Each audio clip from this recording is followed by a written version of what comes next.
இயேசுவை குறித்து கேள்விப்பட்டு நான் அவருடைய வஸ்திரங்களாயிலும் தொட்டால் சொஸ்தமாவேன் என்று சொல்லி. உங்க வாயில எதை சொல்றீங்களோ அதான் அற்புதம். இன்றைய தினம் கர்த்தர் எனக்கு நன்மை செய்வார்.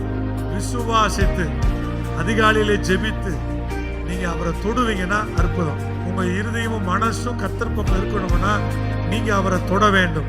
இருந்த அத்தனை காசையும் மருத்துவருக்கு செலவு பண்ணிட்டு வெளியே கூட போக முடியாம பெரும்பாடு உள்ள ஸ்திரீ பல வருஷமாய் கஷ்டப்பட்டு கொண்டிருக்கிறார்.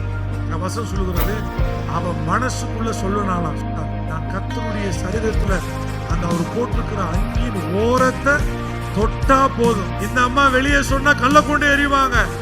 இந்த அம்மா மனசுக்குள்ள சொல்லுதுன்னா அவரை தொட்டா நான் சுகமாவே.